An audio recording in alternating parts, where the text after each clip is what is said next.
bio. I see you. Oh, good. Yes. I'm always eating. I'm always eating. And so, yes, snack away.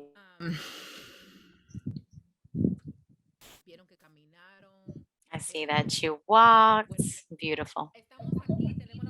So good. The majority of us are here, so we're going to continue. We're going to continue also to remind ourselves to go slow, to not allow my emotions control my tongue. Heidi, Maria Lopez, she, they. And I am so excited and ready for this conversation that I need to remind myself, keep reminding myself to go slower. But we are here because of you, because of y'all, having a conversation about sana sana, about healing, about love and liberation. And in this conversation, we have people who you've asked for, people you know, Gina and Juju, who are part of this conversation. And so we are super excited. I know that some of y'all have had the opportunity to have connection with them and their medicine. Snaps. I see the snaps. Pew, pew, pew. And so we're just excited for this conversation. I want to talk a little bit about this, how we got to this point in our journey together. In this convening, you mostly y'all asked for it, right? The job that you do is not just. We know that the job you do is healing and justice, and that time after time, the meetings or the one-on-ones are great, but you want to see that. That justice and healing be seen more in the collective gatherings. And so it was a response to what you asked for. And also all of the conversations, all of the juicy conversations, even though we're having them in amongst ourselves, it's the whole group, right? We know that in this space, there's so many practitioners, a lot of healing practitioners who have practices that are beautiful and ancestral that support this space and that support your pods. So we want to affirm that this juicy conversation is happening in between us, right? The folks that are invited, and also amongst all of us. And that the time that we have together, we're not going to say anything new, right? If you're waiting for a miracle, right? Something out of this world, it's not going to happen. We are people who come with ancestral traditions, things that come from our peoples that are rooted in our culture, right? And that simply we're just channeling and transmitting that what we know is a gift that we have to this moment, right? It's not anything new, right? We're just sharing what we have to share. And so I want to start with that, right? That justice and healing aren't new things necessarily, even though that most folks bring their own magic, right? And their own ways of doing it. And so Sana Sana, the name of this conversation, as I've said to a couple of folks who have heard it or who know it from their own cultures and families, comes from a saying and that I've heard in my family and that I can now continue to say to my the kids in my family, right? When kids have like a boo boo, right? You take your boo boo to your usually an adult and you say to that young person, "Oh, you hurt yourself," and you would say, "Sana sana colita de rana y si no se sana hoy, se sana mañana." And you would say that, and then you have to give them a kiss, right? So they would feel better. And that's the medicine, right? Is to say that. And right away you feel better, right? And so if at any point anybody feels bad or feels has a boo-boo, right, and needs my number, I'm happy to share it with y'all and just let me know. So I see a couple of folks who are smiling, and so maybe that it resonates with y'all. And so like a Nady, I see you. Maybe this is something that you've heard. Right. And so this is a title because there's a magic to this practice, right? There are certain things that you could say that you know that you could say, right? But there is part of this healing, right? And this justice in our movement that you could have all of the strategies, all of the tactics, all of the ideas for how you're going to make things work, right? But just sometimes there's just a magic that you can't explain, right? That just that has its own energy and spirit and has its own space within what we are doing. And for us, this is what we're talking about. And for us, it's important to combine both of these things. And there's a lot of things about healing that has nothing to do with justice, right? I could do my nails and I could feel great about myself, but that's not necessarily saying that I'm changing reality for anybody but myself, right? So we can talk about justice and healing, and that's what this is a conversation we're having today. Both of these things. It's not about having a list of tactics and practices without the faith and the magic. They are both things that come into this process. We want to recognize this. This is what I talked to Gina and Juju earlier. And I asked them to be able to share with us how is it for them and in their practice, and how do they in their practice see, or how do they bring justice into their practice? How does their practice create more justice? Right, and that this is not a space of just theory, right, but also practice. And so I invite y'all to take a to take the space in your body to feel comfortable, to be open, to receive, so that so that as Gina answers this question, and I'll pass the mic, we're going to bring a piece of our own practice. Yes. And so, Gina, I welcome you. You're going to be the first person to share. And the question is for you, the same question that we've been answering. For you and your practice, what does your healing have to do with justice? And please offer, if you can, as you can, if you'd like, a little bit of your practice in this space. Thank you, Heidi. Thank you so much, my beloved. I'm so grateful that you asked, and I'm honored to be sitting with you and Juju and our family around this question. Thank you. And hey, y'all, I want y'all to know it's good to see your faces. I keep my Zoom in gallery mode. So even if you don't feel like being seen today, I see whatever picture you may have posted. I see your name. The names carry vibration. I lean into what I can see, and I welcome what I receive. It gives me a sense of this circle. I firmly understand that any circle reflects the folk who are there and your people that you walk with. And so that means something to me. And so I'm grateful. I'm grateful to be sitting with y'all again. I've been holding this question since we first got on the phone about it. And I feel like I don't separate liberation and healing. I never have.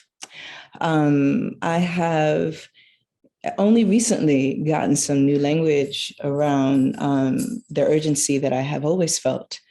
And it's connected to liberation. And what I think of as true freedom, because I'm sure y'all know we have a lot of fake ass freedom in this country. And so I think of what true freedom is, right? And for me, it's a steady practice of getting to choose what I think, right? Getting to choose how I use the weight and power and the vibration of my words, and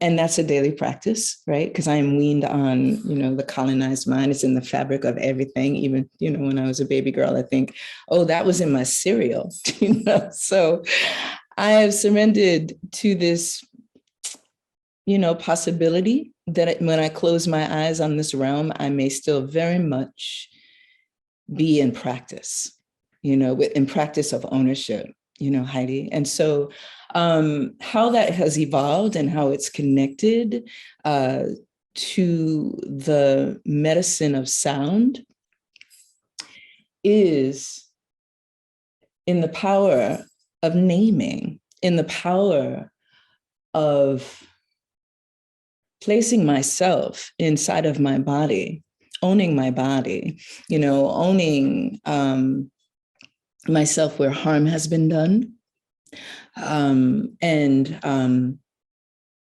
evicting narratives that do not serve, evicting lies. And the lies here are constant and steady, as we know. For me, if I can when I sit in front of folk, and I am able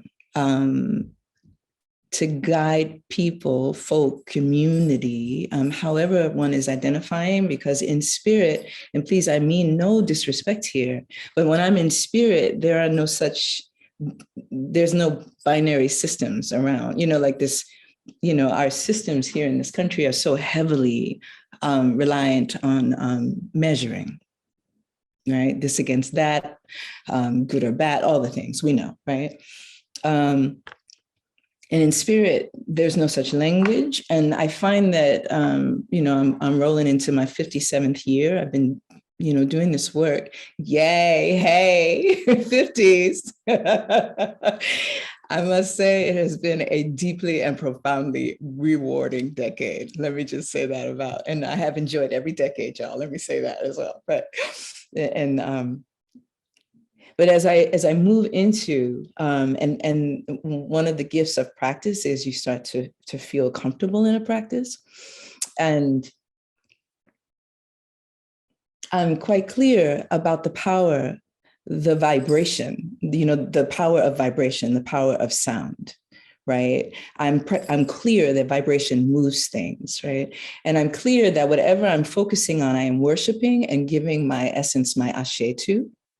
And so to that end, in a sound practice, I have been able to reclaim myself, do soul retrieval, get myself back. And I am able to do that with other folk, right? And by that, I mean, taking yourself out of the, from my own life, taking myself out of the horror of sexual abuse, right? Owning my womb, owning my pleasure, owning my power, and not allowing this horrific thing that happened from like 5 to 13 rule the rest of my life, right? And I've been able to do that through a sound practice, through spirit work, and through getting on other folks' tables, for those places in my body that I can't reach on my own, and I'm so able to say, I own it, right? And so I'm through my testimony, through sound, and through being in this work, and that is absolutely tied to liberation, So, I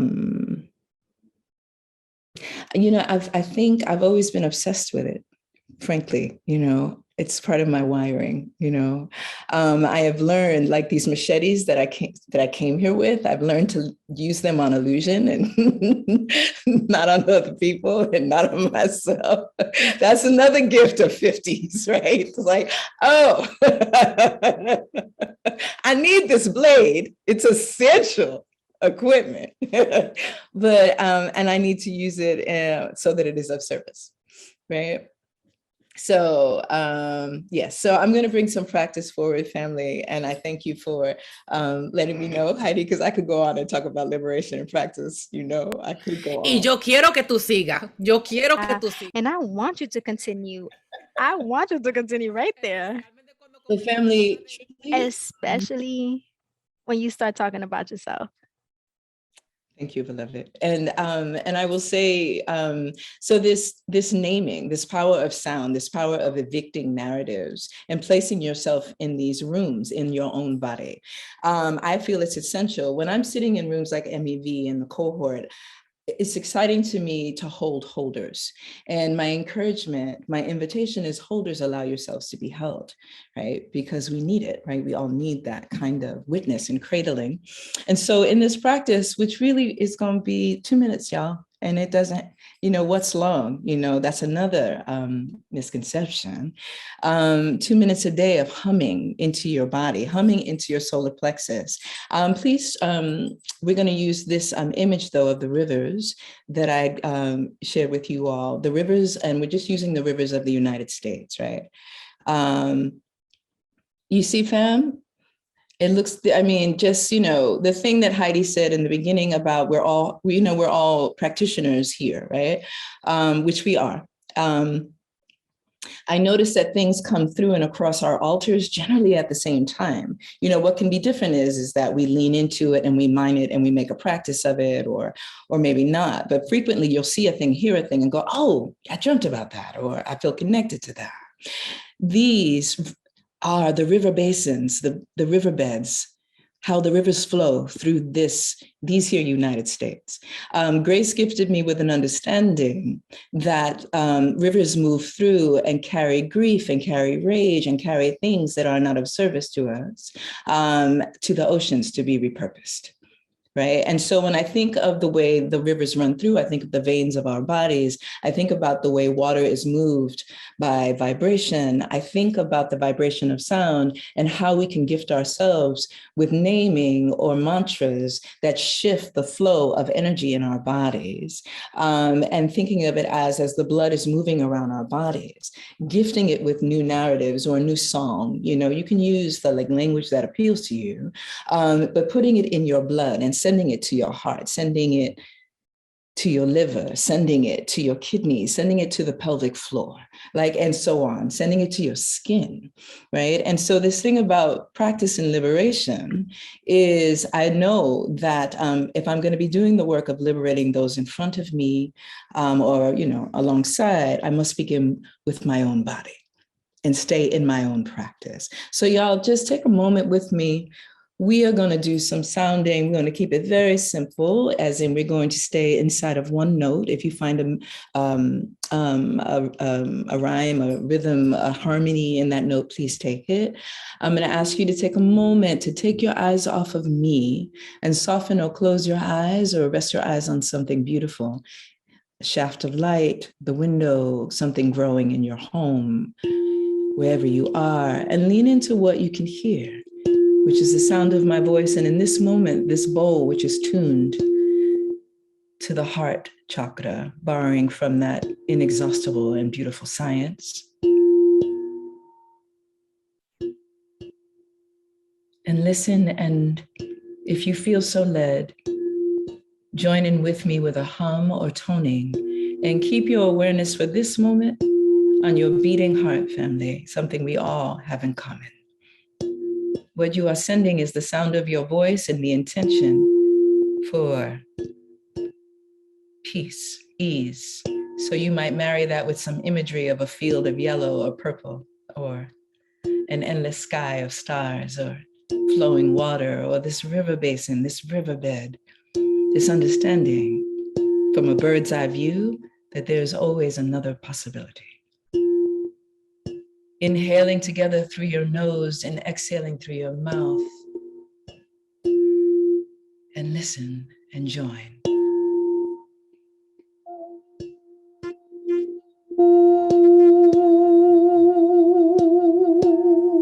Or hum. Hum.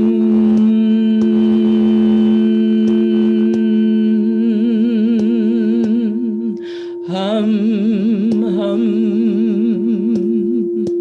If you don't have a voice today, please lean into mine, and you can take this image down, please, from the screen. Hum.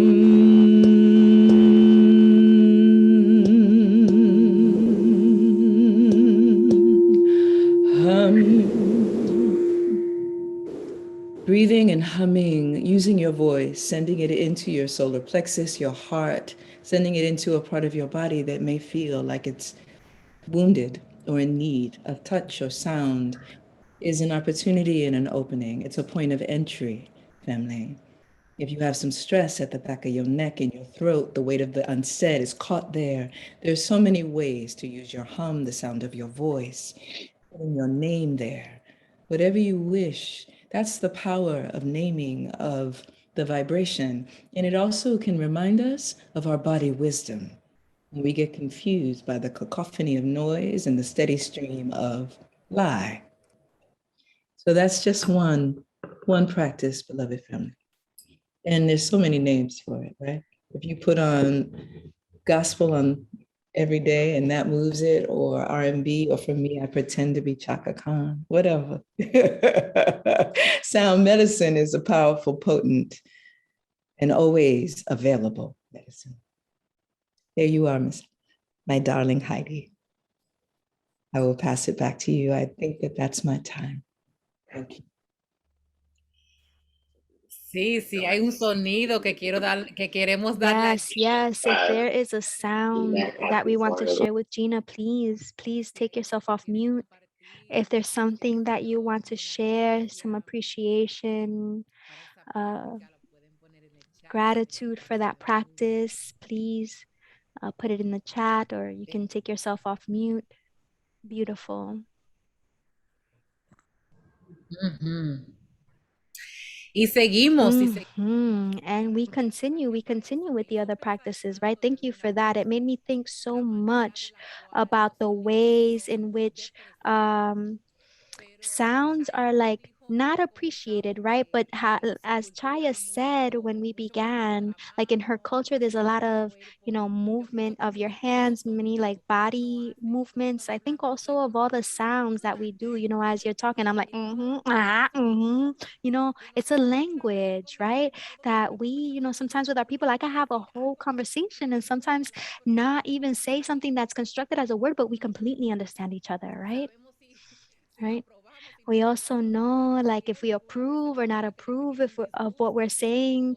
Sometimes I can say something that I don't like without getting fired. You know what I'm saying? Like, so thank you for reminding us of our bodies, of our sound, and the connection that it has to the land, right? Thank you. And so that brings us to what I want to share before I pass it to Juju, so that they can read our cards, which we're really excited for, so we can let us know. I'm going to share a little bit about my culture and my practice. Oh, apologies. Gia has her hand up. I didn't see that Gia has her hand up. Thank you. No worries. Thank you so much. Hi, everyone. Gia, she, her pronouns. Calling in from Alonia Lands. Estoy llamando de, disculpe, intérprete, no yo esa palabra. Yes, I just wanted to share. I wanted to share appreciations. For the practice. I earlier during the community agreements when I shared that liberated zone, in parentheses I put like or freeing myself in the moment, and I feel like that's what I've been practicing through like meditation or just like through my therapy or just like trying to really get comfortable with my own consciousness. And so much of it is like literally believing the thoughts in my head or truth. It's like literally that kind of game. And it's been that kind of truth, right? So I feel like as I walk through the world, I'm also like feeling the pressure of like the society, right? And like lies and all these like things that are being told.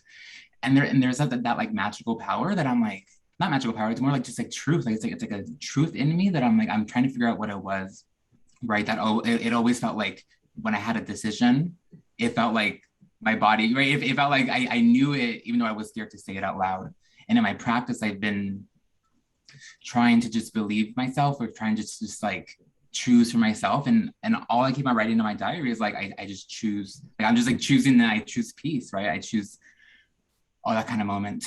So I feel like I've been in that search of like, part of it's like, I'm searching for affirmation and like approval that's like your practice. And then that same voice is like, fuck that, like, it was your practice. And it's like, I don't know. So I feel like, thank you for the validation of that at the same time of being like, girl, you already knew that. And I'm in love with that idea. So that's what I wanted to share. Thanks for having me here. Gracias. Gracias por esa simultaneidad. Thank you for that simultaneity, right? That all of those things are like truth at the same time without canceling each other out. the affirmation, and right, like go fuck yourself, like, or go fuck that, like.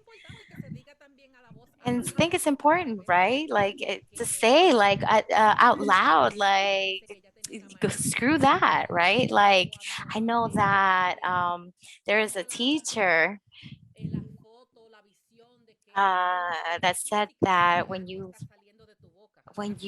can physically see that something is coming out of your mouth, right? You have to send out those daggers to cut that shit out, right? To like Gina said, right? Like no, like we gotta cut the narrative that no longer serves us. So to keep the conversation going and to add another medicine, the practice that my mother has shared with me and other women from our community is to work with plants and the medicine of the earth. Right, we are medicine of the earth, and to talk about start this conversation of, or to have this conversation of plants. Right, like sometimes we can't have this conversation just in language, right? A lot of y'all know this, right? When we're talking about the impact of trauma in our physical bodies, a lot of times the first thing to go in a moment of crisis or in a moment of fear, right? Spiritual fear, is our voice. Biologically, right? A lot of folks don't have access to their voice in a moment of crisis. And so I want to talk about the plants that in my life have been able to save my life, and that are passed on from person to person. And I want to say that this medicine changes, right? That because we change because of the impact of colonialization. And we also keep evolving in the same way that I keep talking about this medicine as a person who has been raised in this country within these borders, and my siblings and my cousins, we are the first generation that was created here, right? The medicine has already changed because I'm already acquiring it and in community with these plants in this land that is not my people's lands because of colonialization, right? To be forced to migrate here. And so I want to say that is part of how healing justice for us and for folks who practice these things and practice this medicine from the earth is that it is literally sometimes what access has to do with privilege and colonialization, and how that connection has been broken that you may have had with your original lands and the land of your people. And the other things that I want to say is that a lot of people practice herbalism and healing of the earth and plants. But again, I repeat that doesn't necessarily have to do with justice.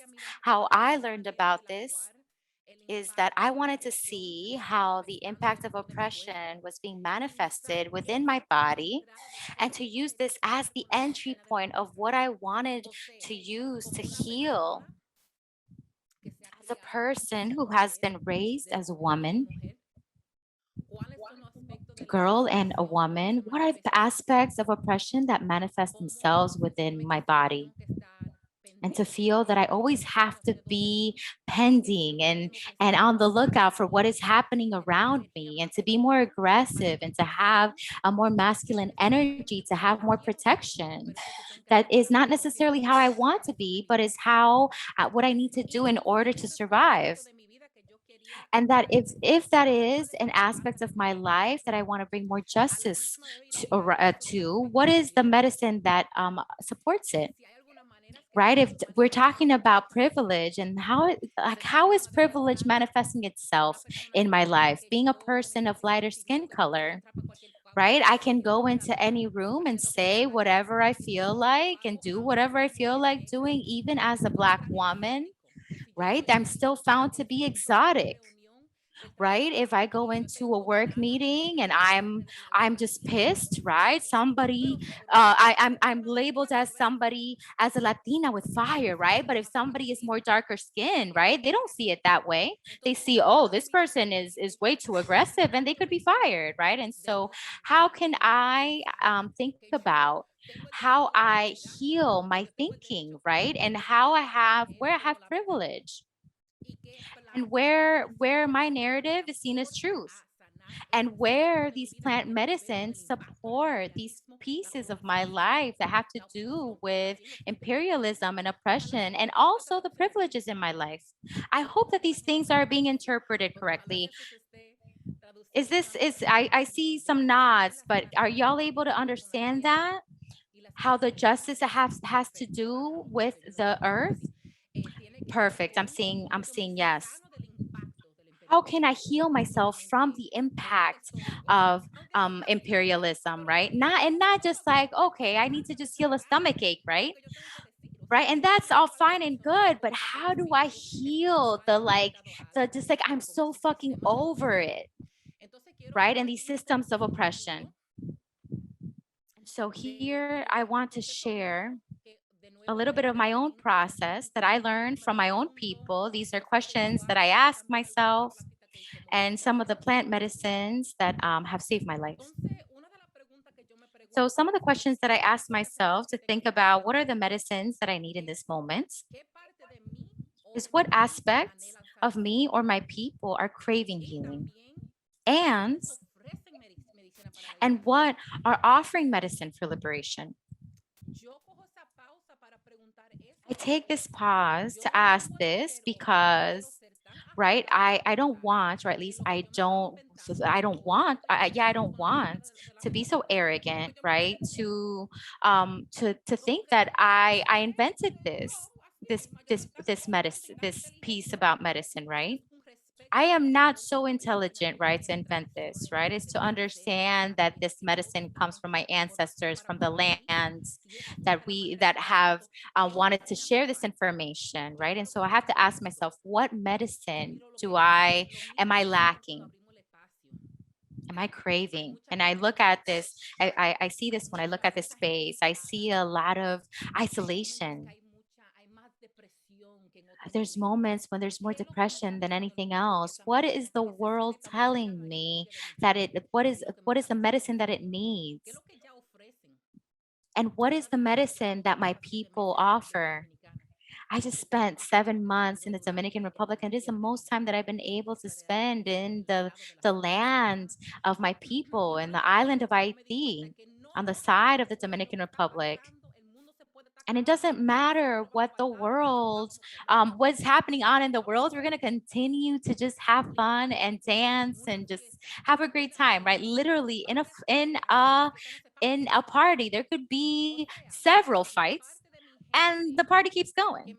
Right. And so the part of my people that are offering the medicine that remind me this of simultaneity, that we don't end things one thing for the other, and to take this medicine into practice. When I am literally creating medicines, I might be seeing one thing that reminds me of why I'm doing this work. Hearing the news, hearing what's going on in the world, hearing a podcast or somebody showing me that something. And so this is a question that I'm asking myself, what medicine do I crave or need in this moment? The other thing is to think about, or to think about, what is it that we already have, or what what we need, right? To sometimes we think that we have to take a class or a certificate, or I need to have certain equipment, right? The medicine that my mom made were the things with the things that she had on hand, right? Like elixirs, right? We grew up with asthma, for example, a lot of conditions of the chest, that for some cultures, somebody it said that we take on the lastima, the grief, right? The grief of being hurt, and that manifests itself as a condition of the chest. And she always had in her medicine cabinet garlic, honey, lemon. And those are things, right, that like you can access. You don't have to go anywhere else to find it. So we already have what we need to create medicine. And so these are medicines that are common. And for the people in the chat, if you use any of these medicines for healing, please share how you use them. The cinnamon, like part of the tea, as part of the tea, like we say a Dominican tea, that was for everything. It was to elevate your spirit. If you had fever, if you had a cough, the it was malagueta, ginger, cinnamon, and a little bit of lemon and clove, a little bit of lemon at the ends, and honey and honey. We also would put some manzanilla, some chamomile. And you don't have to ask this, but we ask this, like, what part of the plant is it? If I am trying to decrease inflammation, that could be a immune system's reaction, right, to try to protect me, right? What do we know? Inflammation allows keeps things from coming either in or out, right? Like it makes sure that the bad doesn't come in, but also doesn't allow the good to leave. Right, it's a defense. And so depending on the potency of that defense, I could decide to use a plant like the cinnamon, right, that I could use the outside of the tree, which is thick, and you can't put it in water and just bam, right? You have to boil it. It's a slow medicine. It takes time to make. And in the same way, I have to think about what is the reaction that I want it to have, right? In the same way that we organize, it's a tactic, could be for this moment, but we need to use a different tactic for another different kind of moment, right? And so I'm creating a tactic, right, or campaign. I can invite defense of the cinnamon if it is a tactic that we need to do over a long stretch of time, right? But for a short, and then to think about that, I can use another medicine for something in the short run. And I could think that in these biological properties like anti-inflammatories for high blood pressure, I have to think about what does this have to do with the spiritual components. I see that in the chat that say that they burn the cinnamon to change the energy in the house, to sleep in the house, to lose weight. If we were taught to eat a piece of chocolate for to give more sweetness to a time of grief and pain. And so different uses, right? For just one plant. And so obviously I had more time, right? But when you start talking, like time flies. So I'm going to show you the pictures of the other plants that I have also used, right? And we can continue to talk about these things in another time so that we can have more time for Jujube. But please keep continuing to share about your plant medicines and your culture and how you use them. And so there's the cinnamon, the ginger, the allspice, malagueta. This is anise. I don't know if y'all know that. The nettles. This is auco. And this is chamomile. Estoy viendo, and I'm seeing in the chat that these are things. Where can we find the chamomile? I have tried for years to find chamomile, and I have not been able to find it. Oh, you can find that like in the store, like at the corner store. Send me send me your direction, your address, and if you want it fresh, there are companies that produce that are more sustainable than others. But if you want to order it, oh, I would totally appreciate it if you send me a link. Yeah, no worries. And there are folks who grow it locally, right? The best is to grow it locally, the most you can, right? um if there is a physical space right within your local community, that's the best way. And then the last point is to say what I said, is that the connection, um, is that the plant is part of our medicine, right? And so it unites us to the lands. And if it does not include the land, then it is not healing totally, completely, right? Without the land, we cannot be here. We don't have that connection. And what we use it for, it is intimately connected to the experience that we are having according to our identities and the visions that we want to create for our liberation. That is not just about like healing in the moment, but to change the direction of my life and to invite what I want to create and to be in relationship with the land so that I can empower myself to do that. And so I know that we finished with Juju. You're on good time after this session. You're going to combine what I said, what Gina said, in the practice that they bring. And so, well, please help me welcome Juju. Hi, everyone. Thank you so much, Gina and Heidi. I can't lie, and I'm going to be honest about where I am right now. I'm so emotional. Like, I'm so emotional today. I'm teary. I was crying when Miss Gina was doing the sounds healing. I was feeling emotional when Heidi was talking about our relationship to land and liberation. So thank you for allowing me to be emotional as I speak today, and just ask for your patience and grace with me. So my practice, for those who don't know, I am a whole bunch of things. I'm a Reiki practitioner, so I do energy healing. But a big part of my work is ancestral healing, ancestral veneration, honoring where we come from, honoring the people that brought me here, whose names that we know and whose names that we don't know, all the way back to our first ancestor. And it also, I see the ancestor and earth as someone who practices African traditional religion and religions of the diaspora, that the land is very much our ancestor. The land, that we are born from the land, we are born from, the depths of the dirts. The land is what, and nature is what holds the deceased. It's what holds our ancestors' bodies. So venerating ancestors is also caring deeply about the land, the water, nature, earth, our climate, et cetera, because we can understand from an indigenous aspect that none of these are separate, that we cannot separate and should not separate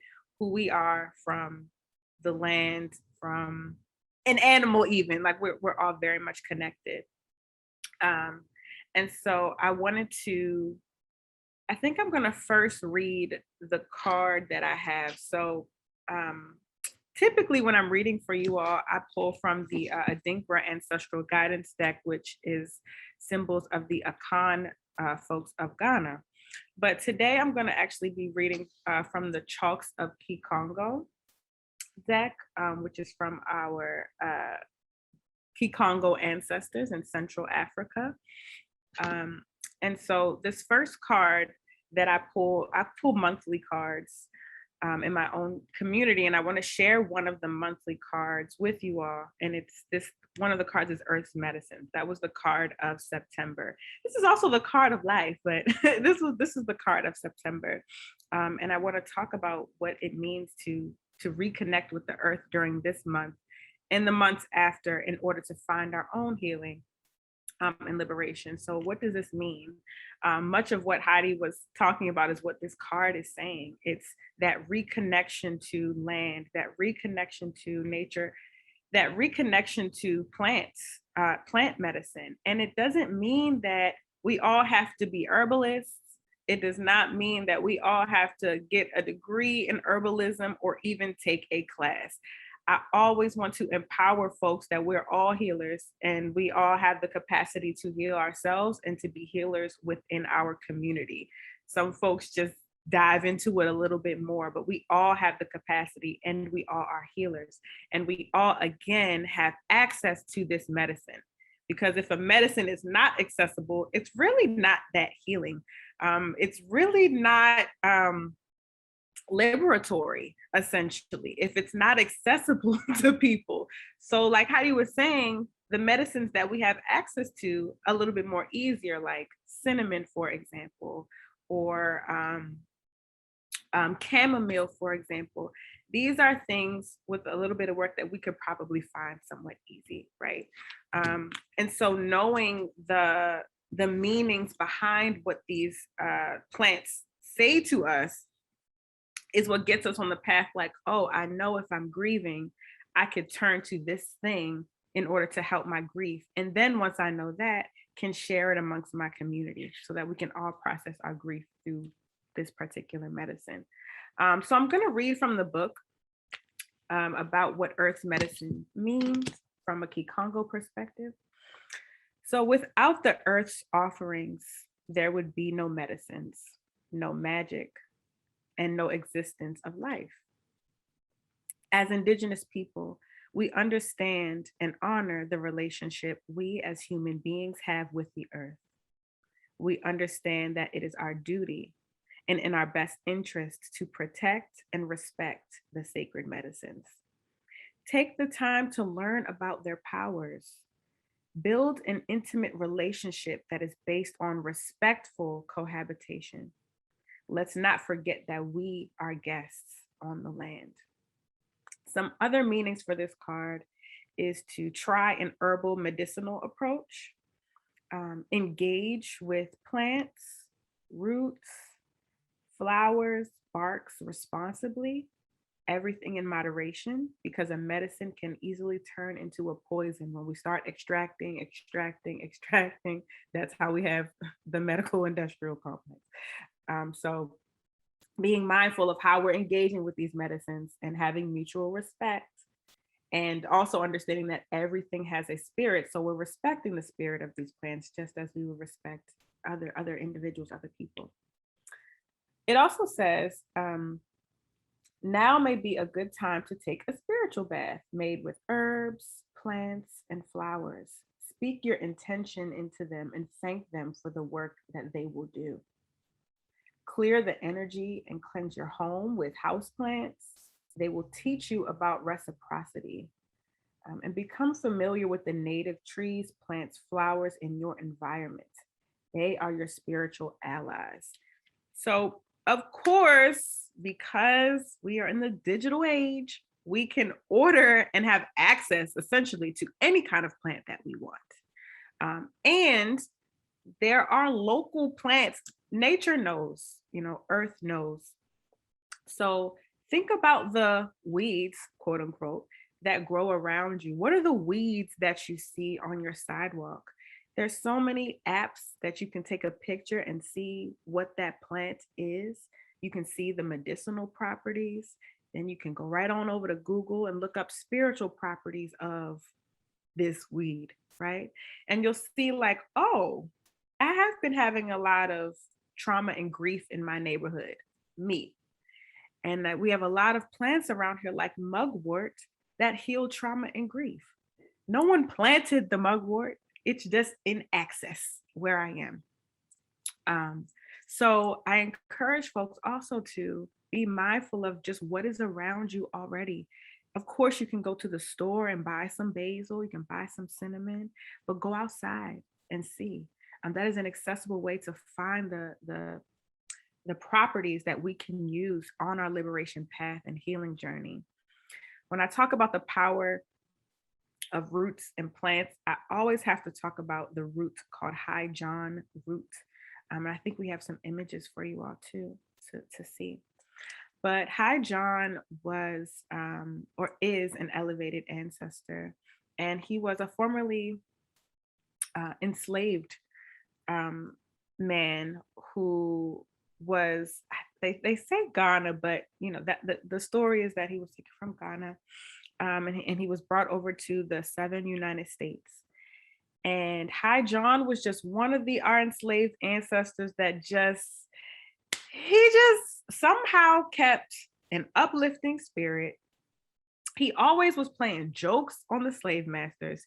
He could always weasel his way out of punishment. He just was the energy of the trickster, which comes up a lot in a lot of African and diasporic stories. There's always like this energy of the trickster. So High John the Conqueror was the trickster, and everyone always reached out to him if they were like, oh, John, I'm having trouble over here. I'm having trouble with this master. Can you get me out of this situation?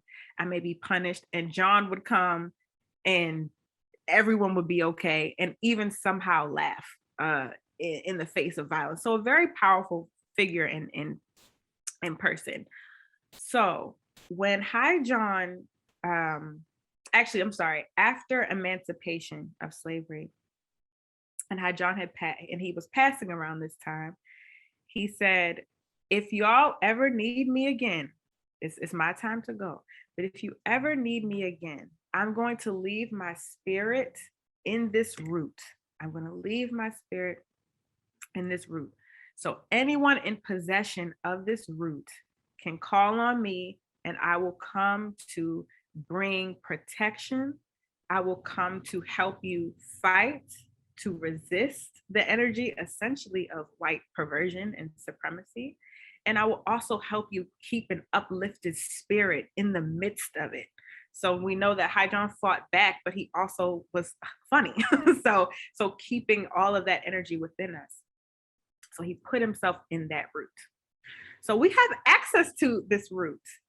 Now, because of,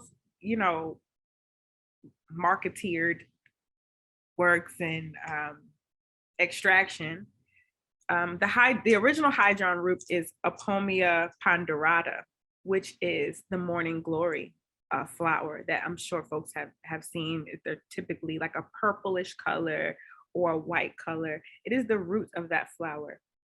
Now, most of the time, the High John that people have now is Apomia jalapa, which is not native to the southern United States, but it is something that we have access to, and that it is sold as High John root. Essentially, we can use what we have. So whether you have access to the root of a morning glory, or you can order or buy or find some Apomia jalapa, it is all High John. Some of our ancestors, to connect with High John in moments of difficulty, use peach pits. Because if you all see the picture here, it's like a little brown kind of funny looking root, but it also looks like a peach pit. So again, using what we have, it is our intention behind it. And when we're in moments of difficulty, when we're doing frontline work, sometimes I pass out High John root for organizers and activists who are needing their spirits to be uplifted, but also needing intense protection as they're doing liberation work. We can tap into the root of High John. We can call on High John to protect us. We can call on High John to lift our spirits and help us to win, and as an ally. And of course, we do this in reverence. We do this in getting to know the spirit of whatever we are carrying with us. And I encourage folks, not just for High John, but whatever plant or root or medicine that you feel called to look up its properties. See how it could assist in your liberation work. See how it is liberatory on its own, in its essence. I think we can learn a lot about liberation through learning about nature and through learning about through the land. So that is my High John story. If you look up High John, you'll see a lot of amazing stories. You'll even, Frederick Douglass even talks about it in his autobiography around not believing in the power of High John. And a root worker actually gave Frederick Douglass a High John root. And Frederick Douglass went back on the plantation after running away and beat his slave master's ass and then left again and to freedom and attributing some of it to High John root because he had the power to face, an adversary because of the power of the root. Yes, giving very much vibranium energy. Okay, so wanted to share that, and then I'm gonna read quickly the 2 other cards that came up, and then I will be finished. So the next card that I pulled is the card is tethered. Tethered. And when I pulled this, I was like, how is this relevant to anything? But when Heidi was talking, I was like, oh, so I'm just gonna read the tethered card.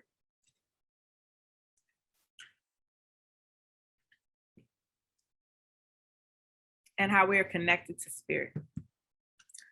Without the dead, there is nothing.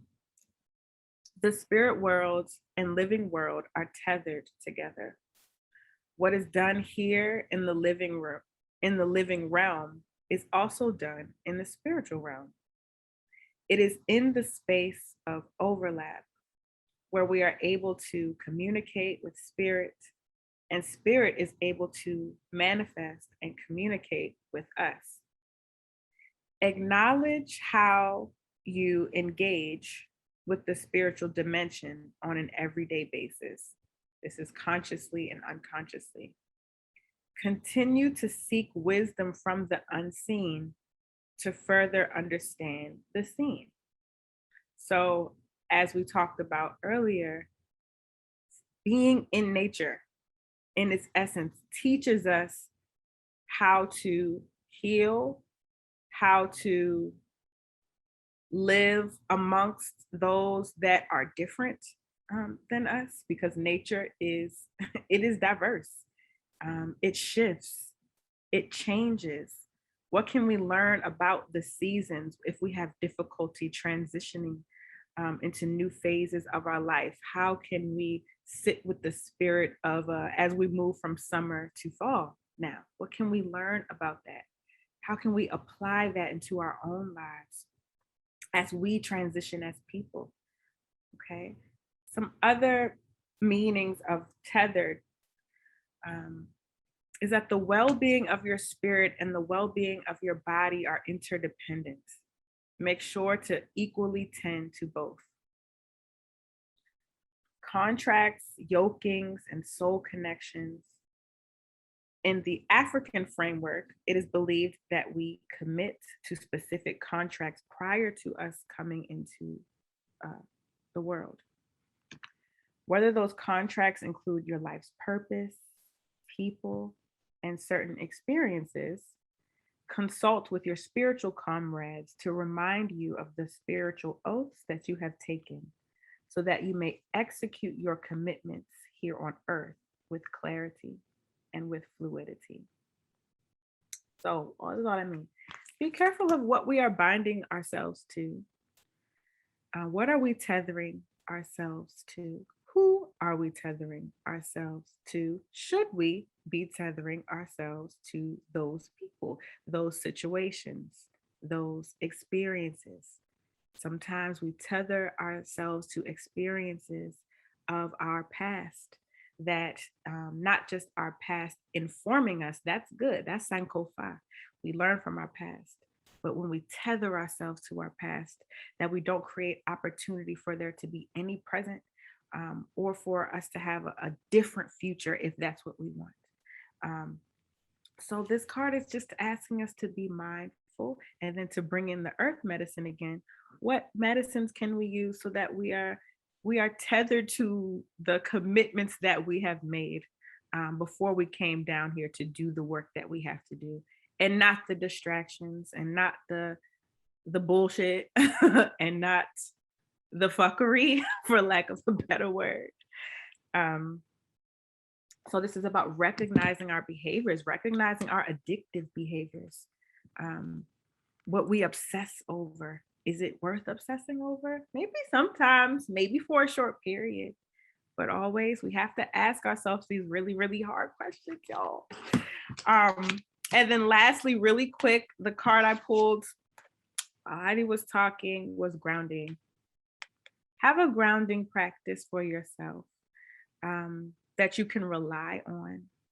And I know sometimes it's like, well, I'm not about to turn on no chakra music and sit for an hour. And, that's the thing you can do, but it doesn't always have to be that. What are the things that you incorporate into your life, into your work? Me, I have to breathe. Like, before I do anything, I really just have to intentionally breathe. That is a healing practice. It doesn't take that much for me to stop and pause and breathe. So finding the grounding that just kind of flows, and it doesn't have to be something that you have to put a whole bunch of time aside to, though sometimes we do need to put time aside. But see what flows for you. And I will read this and I will be done. Okay, so the grounding card. Just as the Earth's core functions as a protective magnetic shield against harmful external energies, so does our internal core. The act of grounding allows us to center ourselves and tap into our core power, giving us the autonomy over the energies we choose to allow in our space. The more consistent we are with our grounding practices, the more familiar we become with our true selves. This work supports you in becoming deeply rooted with the powerful cosmic source. Think of grounding as a recalibration. After you have dispensed yourself into the worldly obligations, it is essential to recenter and restore. Again, we have the energy of the earth coming up again. Earth is your ally. Honor, talk to her, thank her, and leave offerings and learn from the earth. Now may also be the time to examine or re-examine your foundations. Make sure the grounds on which you plant are fertile and can sustain longevity. Meditation is just one way to ground. Explore what works for you. And grounding is a protection ritual. Grounding is a protection ritual. It's how we can protect our emotions. It's how we can protect our mental and our spirits. So encouraging the grounding, encouraging folks to step outside if they can and learn from the plants and the medicine that is already around you. If you feel connected to the High John story, encouraging you to learn more. And if you feel so called to get some for yourself, please do that. And folks can also just feel free to share what their grounding practices are. Maybe it will inspire somebody else, or also how they may connect to the earth around them in ways that are accessible and liberatory. Thank you all.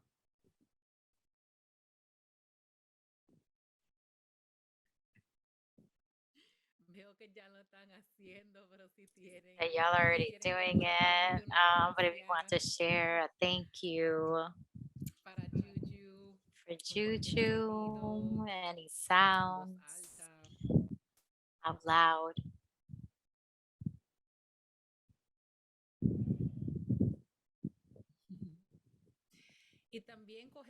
Also, just to take a moment to leave space after sharing in group. And so, what does all of this mean for you? In this moment, after hearing about the plants, the sounds, messages of the card reading, just take a minute, if there is, to see if there is anything in your heart that wants to make itself known in this moment and that you don't want to forget in whatever way works for you, whatever way is possible for y'all, if it's through a movement or in writing, just take a moment, a minute to do that. What connections are you making for yourselves?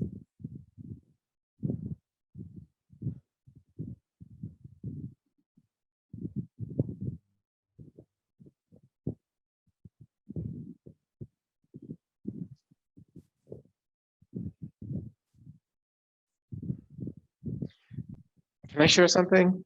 Are we supposed to share something right now? I'm sorry. Maybe like. No, si quieren, sí, por favor. Okay, if I might, like, I was like, I don't know where we are right now. So one of the things that,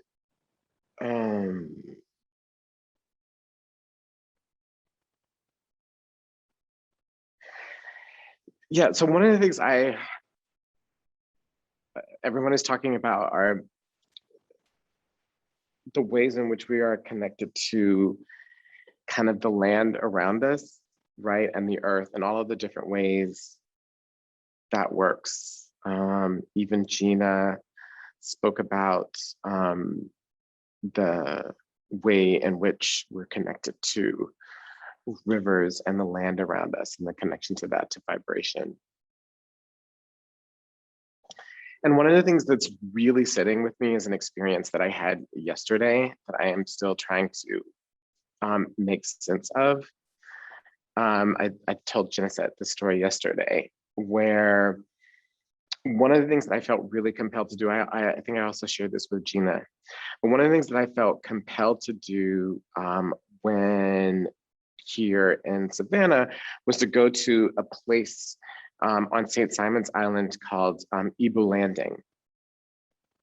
The weird thing, it's called Ibu Landing on St. Simon's. And one of the things that I had forgotten about my own past, so I grew up in Atlanta.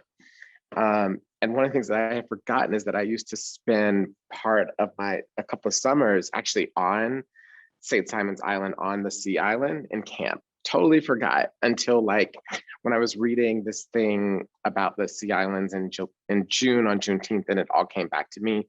And then I was like, I need to go there. And then when we had the announcement of the Savannah convening, I was like, okay, well, I'm going to Savannah. And so one of the things that I did yesterday when I got here was I actually drove there. I drove to St. Simon's Island and I drove to Ibu Landing. Ibu Landing is a place where 70 some odd people who were from Africa and captured in enslavement and were brought to the United States were a part of a larger slave ship, of course, that landed in Savannah. And then this smaller cohort of 70 some odd people were put on a smaller ship and were being transferred to the Sea Islands. They were on a boat that was manned by 3 white people who were the ship's crew that were transferring there. Somehow they got control of that ship, and then they murdered the 3 people, and then they all decided to drown themselves collectively. And this may be this may be jogging memory because it served as a model and inspiration for some of the things that Toni Morrison has written. And so when you search it, it's literally on a map. So I drove there, and the fascinating thing about Ibu Landing when you get there is that you can't get there. And you can't get there because in every way that you could have access to the place where that ship beached, people on St. Simon's have found a way to cut it off. And they've cut it off in a lot of different ways. On the one side of it is like a neighborhood, And for anyone who knows anything about St. Simon's Island, it's an extremely wealthy neighborhood. It's become so like in the last 25 years in particular, but it's like Hilton Head, but further south. It's like a very wealthy retirees go there. As I was driving on the island, I hadn't seen so many, it's like luxury car central, right? And you know, as is wont for really wealthy people, there's a really high premium on aesthetics, you know, like, so like this land was brought by the St. Simon's Island Trust, so you can't build on it. And they have very strict building rules. And, you know, all these things have to sit in the land in a certain way. So on the one side is this wealthy neighborhood where you have to essentially walk on this rich white person's property to try to get to the river. And you can't do that. So then like I did a thing where I walked around to the other side, and I'd read this online, but I couldn't really believe it until I saw it. But on the other side where you could try to get to it is they put a wastewater plant, like right on the site. And then kind of in between the neighborhood and the wastewater plant, there clearly was some sort of a trail like in the past. And then when you walk down it, they've put up this giant earthen work, like blocked total access to the water. And then if you were to try to cross the river on the other side and come out, you can't, because that's all preserved marshland. So literally like cut off, blocked any way to get there. And there is something about, you know, this connection where we do have these daily grounding rituals that everyone has spoke about, which are important. But there's also this larger connection to land and to memory that also has to be present, right? Sometimes the things are bigger than our individual things that we can do. That's why we have ritual, right? That's why a lot of our traditions have rituals, and rituals are about bringing people together, because there's certain things that have to be collectivized in our experience. It can't only be individual. And then there's something that happens with memory when those things are literally cut off, like literally blocked and intentionally blocked. There's actually a huge earth mover. All my different languages are coming, digger. I'm forgetting what the English word is right now, but when the thing you use to move the earth, where they put up this giant earthwork, right? And so in every single way, they've cut off the memory of that place and then surrounded it by this idea of like wealth and exclusivity that's only preserved for whiteness, but they can only do that by cutting off the memory of tragedy and Black people and the idea of what the island was in the first place. And so I don't know why this is coming to me, but this idea of like, what happens when we are literally blocked and cut off from certain types of experiences, rituals, and groundings. And I say this as a person who doesn't, you know, I don't know, I have a lot of flexibility in terms of the ability to connect and what I think is possible, but it was something very stark about coming up against, you know, these very like these literal physical barriers. I mean, how they defiled it with a wastewater plant. And how we reclaim that, because as you know, Gina said, they're really freedom and healing have to go together. But a part of healing is justice, and a part of justice is honoring, right? There are all these ways in which these things are tied. So I'm really thinking about that. And the other thing that I also thought about when I saw that earth was also about how like, sometimes when we have terrible events like we've been experiencing with great rapidity recently, that those catastrophes are actually clearings, right? Like I was like, what is going to move, you know, what moves this neighborhood, what moves this earth, what moves this water plant? Like there are things that nature can do to move those things literally out of the way. I don't know. So those are the things that I'm just sitting with in this connection, and this, you know, I don't know, this combination of like grounding and earth honoring and collective experience that's needed, and also being literally cut off by, in some of the ways, by the society that we live in. Oh, one last thing. So there was this a black guy there. I was almost like he was waiting. He was supposed to meet me there. So I was like driving around, and I finally found this little road, and then I drove down it. That's when I encountered the earthworks. And there's a black man in a pickup truck. And after a while, he sees me like looking and seeing if I can find a way to go around or like over or whatever. And so then he's like, "What are you looking for?" And I was like, "I'm looking for Eagle Landing." And then he was like, "Well, the only way to get there is through this water plant, and you can't really do that." And I was like, "That's the only way." And I go, "Yeah." And then at some point, like, he got seized by fear. Like, he got really afraid that I was asking, and what I was asking about, and why I was asking. And that was also another thing that I am struck with, the way in which people can sometimes be afraid, even if they're of us or our own experiences of those connections and of those recognitions, because there's something about needing to deny and be bought into this experience. So I'm sorry if that was rambling, but I was really brought up a lot of stuff when you guys were talking. No tiene por qué pedir perdón. Eso fue a buen tiempo. No, you don't have to apologize. That was perfect timing. You made so much connection to the conversation that we've been having.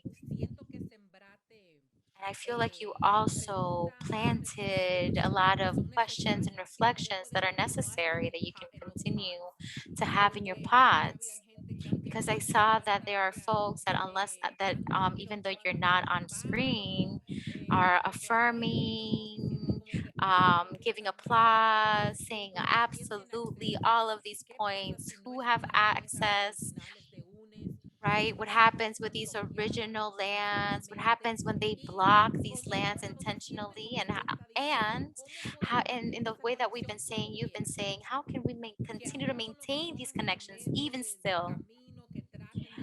Even if they try to block our path, that we have options, right? These moments are medicinal. To decide that these folks to decide, right, to like kill themselves, right? These are we know that we have options to create no matter what, right? That there is simultaneity, that these things can happen regardless. And so, Juju, if you are able to, I'd like to ask you to close this circle. If you are inspired to share this song that came into your heart while Imara was sharing, in order to close our time together, if you feel like you're able to. Are you able to honor us with that? Perfect. Yes, sure. Thank you. Thank you to Imada for sharing that story. And, some of the tales is that our ancestors who overthrew themselves with the ship actually flew away. Some of them went into the seas and some of them caught wings and went back home. So this song is about being descendant of those people with wings. And I cannot think of the organizer who wrote this song, but perhaps someone knows in the chat, please uplift whose song it is, because we sing it together a lot. Okay. We are the children of the ones who did not die. We are the children of the people who could fly. We are the children of the ones who persevered. We are fearless and we are strong, and we're ready to carry on. I'll sing again. We are the children of the ones who did not die. We are the children of the people who could fly. We are the children of the ones who persevere. We are fearless, we are strong, and we're ready to carry on. Amén, amén, H, H, gracias, gracias, gracias. Amen, amen. Ashe, ashe. Thank you, thank you, thank you to all.